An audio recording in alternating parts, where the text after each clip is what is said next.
حمزات کے متعلق پوچھا گیا ہے۔ حمزات کیا ہے؟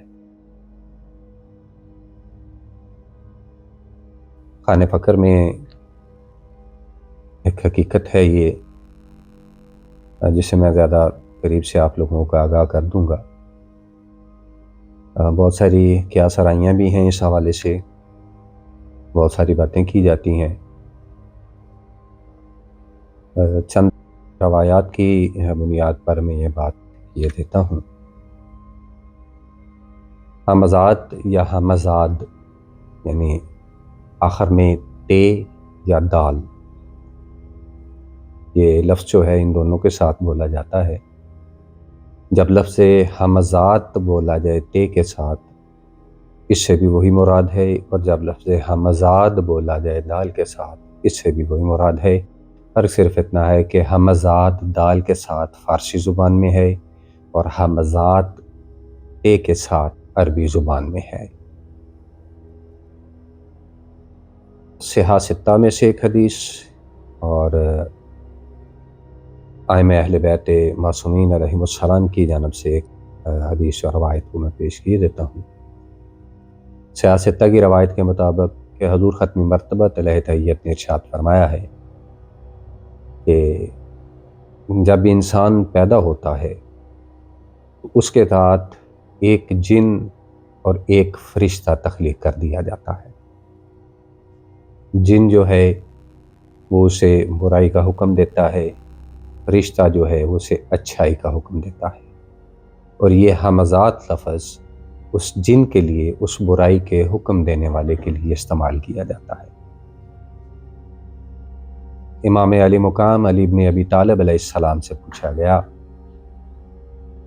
آپ نے ارشاد فرمایا تھا اس کے متعلق کہ یہ ایک جن ہے جو وسوسہ ڈالتا ہے، بلکہ کچھ روایات کے مطابق تو اس کا نام بھی وسواس رکھا گیا، جسے حمزات کہا جاتا ہے۔ وہ چونکہ آپ ہی کے ساتھ ہی جنم لیتا ہے، اور روایات اس کے مطابق کہ جی وہ جب آپ اس دنیا سے چلے جاتے ہیں تو کیا وہ بھی باقی رہتا ہے یا نہیں رہتا، کیا وہ بھی اس دنیا سے چلا جاتا ہے؟ تو کوئی معتبر روایت اس حوالے سے میری نظر سے نہیں گزری کہ میں اس حوالے سے بھی بات کر سکوں کہ آیا وہ ہم باقی رہتا ہے یا اسے کسی اور کے ساتھ جوڑ دیا جاتا ہے یا کیا اس کا معاملہ کیا جاتا ہے۔ یہ ایک نیگیٹو معاملہ ہے حمزات والا، آپ ہی کا ایک عکس ہے، آپ ہی طرح ہے، ڈپینڈ کرتا ہے۔ بلکہ مجھے صحاح ستہ کی میں روایت کو کمپلیٹ پیش کر دیتا ہوں۔ وہاں جب حضور ختم مرتبہ علیہ تحیت نے یہ ارشاد فرمایا کہ ہر انسان کے ساتھ ایسا ہوتا ہے، تو ایک صحابی رسول نے پوچھا، یا رسول اللہ کیا آپ کے ساتھ بھی ہے؟ تو آپ نے ارشاد فرمایا تھا، ہاں میرے ساتھ بھی ہے، لیکن تم میں اور مجھ میں فرق اتنا ہے کہ جو میرے ساتھ والا جن ہے وہ بھی مسلمان ہے، اب وہ بھی مجھے برائی کی بجائے اچھائی ہی کا حکم دیتا ہے۔ یہ ایک صحاح ستہ کی ایک روایت موجود ہے اس حوالے سے۔ باقی جتنے بھی انسان ہیں، ہر کسی کے ساتھ اس کا حمزات ایک اچھائی والا اور ایک برائی والا موجود ہوتا ہے۔ اس میں قرآن مجید میں اس کی ایک اور اصطلاح استعمال کی جاتی ہے، لیکن اس اصطلاح کو ہمیشہ نیگیٹو پوائنٹ آف ویو سے ہی لیا جاتا ہے، جس طرح کہ میں نے روایت ایک پیش کر دی ہے، یا معصومین علیہم السلام سے جو روایت مروی ہیں وسواس کے حوالے سے، اس نیگیٹو حمزات کے حوالے سے، تو اس کا مطلب بھی اس کا ایک پہلو ہی ہے، یہ منفی والا ہی۔ لیکن دوسرے کچھ لوگ، کچھ فقہا اسے قرین کے نام سے بھی جانتے ہیں، کاف دو نقطوں والا، رے یا نون، قرین۔ قرین کا مطلب تو ہوتا ہے ساتھی، قریب والا۔ لیکن قریب چونکہ بجائے خود عربی زبان کا لفظ ہے، اس قریب میں اور اس قریب میں تھوڑا فرق ہوتا ہے۔ یہ قریب جو لفظ ہے یہ زمان و مکان کے حوالے سے، قربت کے حوالے سے استعمال ہو سکتا ہے۔ جو قرین ہے، قرین مماثلت رکھنے کے حوالے سے، ملنے جلنے کے حوالے سے، ایک جیسی صلاحیتیں رکھنے کے حوالے سے وہ استعمال ہوتا ہے۔ جو جیسے کسی کے لیے لفظ جو عقل کے زیادہ قریب تر بات ہو، اس کے لیے قرین عقل لفظ استعمال کر لینا کہ عقل کے زیادہ قریب تر بات ہے یہ والی۔ یہ میں نے ایک محاورہ اس لیے پیش کر دیا ہے۔ میں دونوں اب کچھ آیات جو ہیں ایک قرین کے حوالے سے بھی، کیونکہ قرین کو صرف نیگیٹو حوالے سے فوکس کیا جاتا ہے، لیکن بروئے قرآن میں آپ تک یہ بات پہنچاتا ہوں کہ قرین صرف منفی نہیں ہے بلکہ قرین مثبت کردار والا بھی موجود ہے۔ میں اس کی ایک آیت چند آیات آپ تک پیش کیے دیتا ہوں۔ میں سورہ کاف ہے 50 نمبر سورہ ہے جی،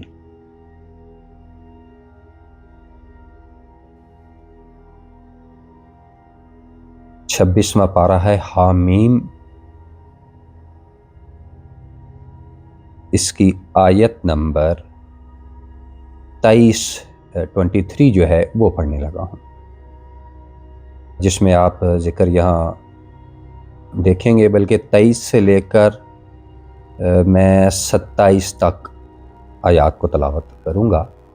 اور یہاں جو بات میں نے کی ہے کہ آپ کا جو ہمذات ہے، جو آپ کا قریبی ہوتا ہے، بیسیکلی وہ آپ کے ساتھ ساتھ جو رہتا ہے۔ ہمذات کا مطلب یہ ہوتا ہے آپ کی ذات کے ساتھ والا۔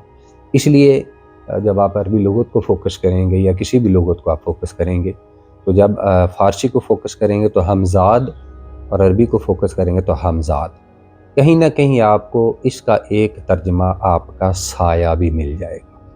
یعنی آپ کا جو شیڈو ہوتا ہے نا، جو آپ کا سایہ ہوتا ہے، وہ بھی چونکہ آپ کی ذات کا حصہ ہوتا ہے، وہ جس طرح کی آپ کی ذات، آپ کی شکل بے شک اس میں سے اس طرح کی نظر نہیں آتی، لیکن آپ کے سٹرکچر کی طرح کا ایک سٹرکچر ہوتا ہے وہ۔ تو اس لیے سائے کے لیے بھی لفظ ہمزاد استعمال کیا جاتا ہے، وہ کیونکہ وہ آپ کے ساتھ ہوتا ہے۔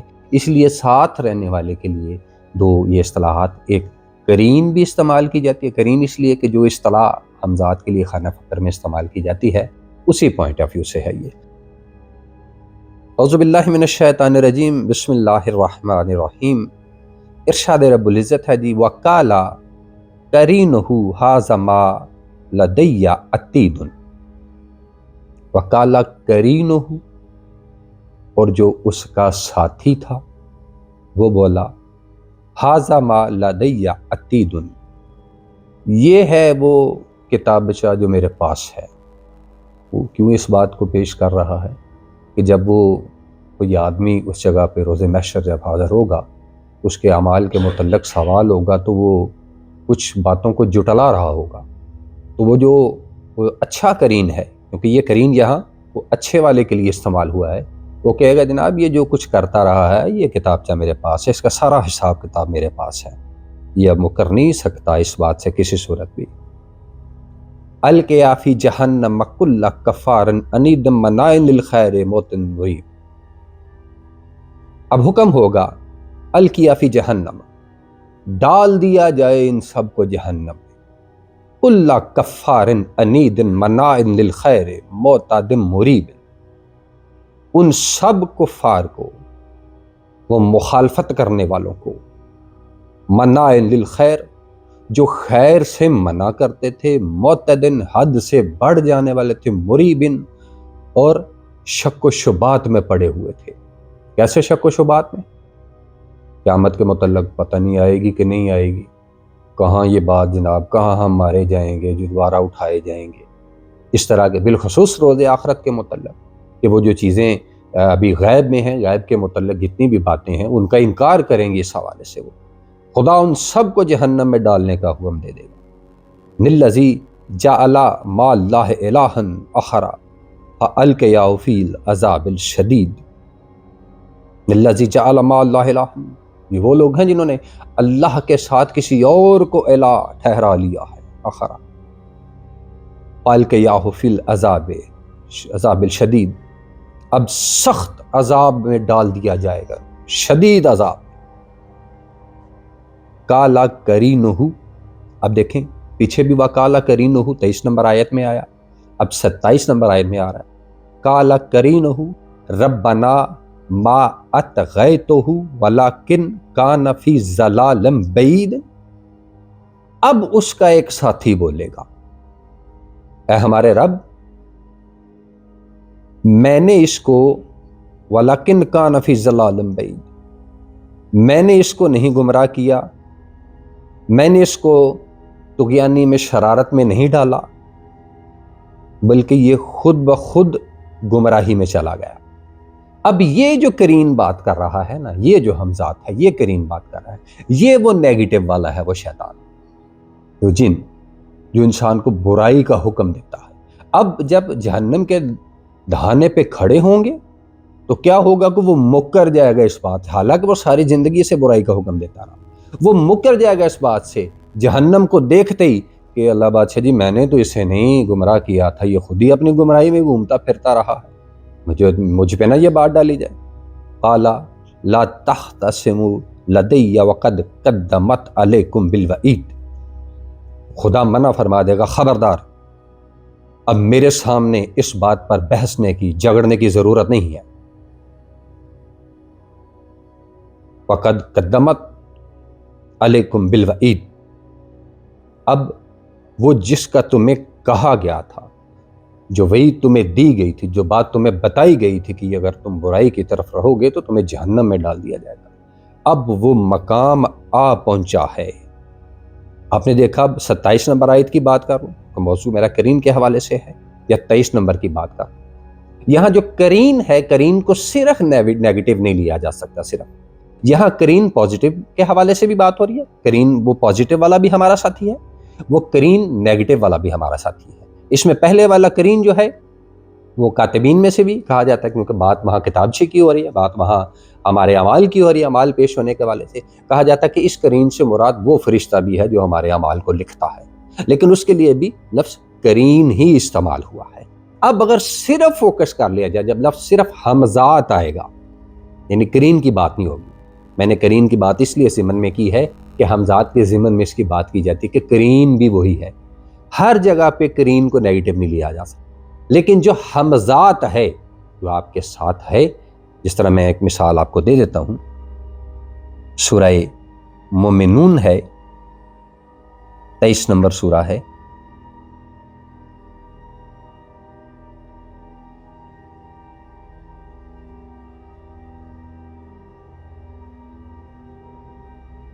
اٹھارہواں پارہ ہے، قد افلاح کی مومنون ہے جی، میں اس میں آیت نمبر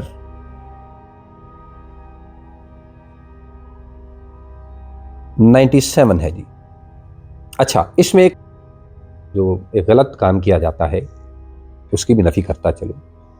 عمومی طور پر کیا کیا جاتا ہے کہ خانہ فقر میں باقاعدہ طور پر کچھ پریکٹسز کی جاتی ہیں، اس لیے حمزات کو حاضر کرنے کے لیے، حمزات سے اپنے کام نکلوانے کے لیے، حمزات سے ملاقات کے لیے، حمزات سے کام کروانے کے لیے اس طرح کے سارے کچھ معاملات، کچھ چلے بھی کیے جاتے ہیں، کچھ تعویذات بھی لکھے جاتے ہیں۔ حمزات آپ کا وہ کام کرے گا، بیسیکلی حمزات صرف اس جگہ پہ کام آ سکتا ہے کہ آپ کے ماضی سے جڑا ہوا، آپ کے ماضی سے جڑا ہوا کوئی بھی واقعہ جو آپ بھول چکے یا گزر چکا، اس کے متعلقہ، کیونکہ وہ آپ کی زندگی کا وہاں حصہ رہ چکا ہے، اس کے متعلقہ اس سے کوئی بات اخذ کرنا مقصود ہو تو وہ اخذ ہو سکتی ہے، وہ آپ کو یاد دہانی کی صورت میں کروا سکتا ہے، لیکن یاد رہے کہ یہ ایک نیگیٹو عمل ہے، یہ پازیٹیو نہیں ہے کسی صورت۔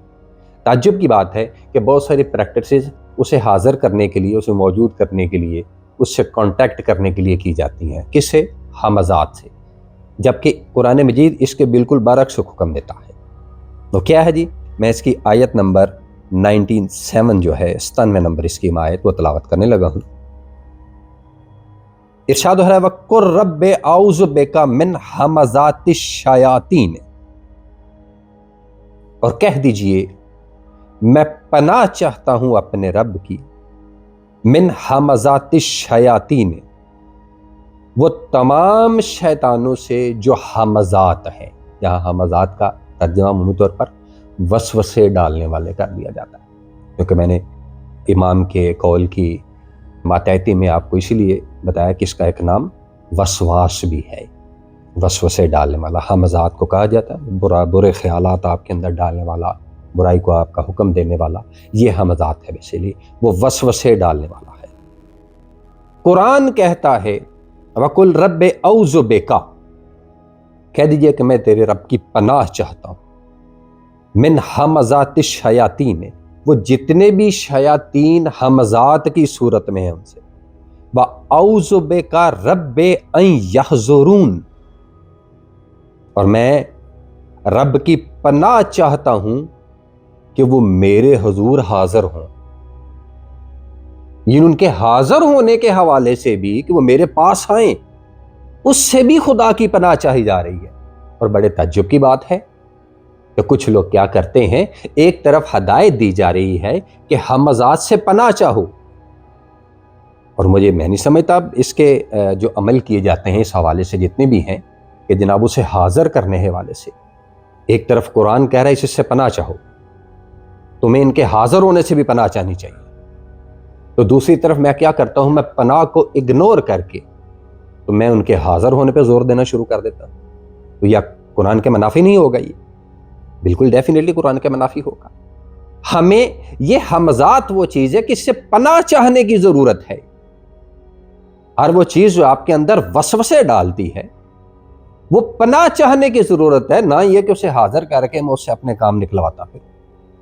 اور قرآن میں یہ اصطلاح واضح طور پر استعمال ہے، قل رب اعوذ بک من ہمزات الشیاطین، اور یہاں شیاطین زیادہ لفظ استعمال ہوا، جمع کا صیغہ استعمال ہوا اس جگہ پہ، صرف ایک شیطان نہیں۔ اور جب شیاطین زیادہ استعمال ہو رہا ہو، پھر مجھے یاد آئی ہے ایک حدیث کہ حضور صلی اللہ علیہ وآلہ وسلم نے ارشاد فرمایا اس حوالے سے کہ شیطان دو طرح کے ہیں، ایک جنوں میں سے ہیں اور ایک انسانوں میں سے۔ آپ نے دیکھا دو تو ہو گئے، اب جب لفظ شیاطین استعمال کیا جاتا ہے تو وہ تمام لوگ بھی جو آپ کو برائی کا حکم دیتے ہیں، جو برے وسوسے آپ کے اندر ڈالتے ہیں، جو برے خیالات آپ کو ودیت کرتے ہیں، وہ سارے کے سارے ان شیاطین کے ذمن میں آتے ہیں، وہ بھی سارے شیطان ہیں۔ اسی لیے یہاں جمع کا صیغہ استعمال کیا گیا، اور ان کو بھی کیونکہ ان کے اندر وہ ہمزات کی صفت ہوتی ہے، ان کو بھی ہمزات میں شامل رکھا گیا، وہ سارے کے سارے اس کے اندر شامل، شیاطین شامل ہوں گے، اب وہ جنوں میں سے ہوں یا انسانوں میں سے ہوں، یہ سارے کے سارے وہی ہوں گے۔ ان سب کے سب سے وَأَعُوذُ بِکَ رَبِّ أَن يَحْضُرُونَ، اور اپنے رب سے ان لوگوں سے، ان شیاطین سے پناہ مانگنے کی ضرورت ہے رب کہ کریم رب، اچھا میں اس بات سے بھی پناہ مانگتا ہوں کہ کبھی میرے حضور حاضر ہی ہوں، یا میرے پاس کبھی آ جائیں، نہ یہ کہ باضابطہ طور پر انہیں اپنے پاس بلانے کے چلے کیے جائیں یا کوئی آزاد کی جائیں کہ جناب انہیں حاضر کیا جائے۔ ان سے جو ہمزات ہے پناہ مانگی جانے والی چیز ہے، انہیں اپنے پاس بلا کر اپنے کام نکلوانے والی چیز نہیں ہے۔ خدا را باتوں کو سمجھنے کی کوشش کیا کریں۔ وہ میں تنقید نہیں کرتا اس حوالے سے، اور میری یہ تنقید برائے تنقید نہیں ہے، نہ ہی تنقیص ہے، میری یہ تنقید برائے تعمیر ہے۔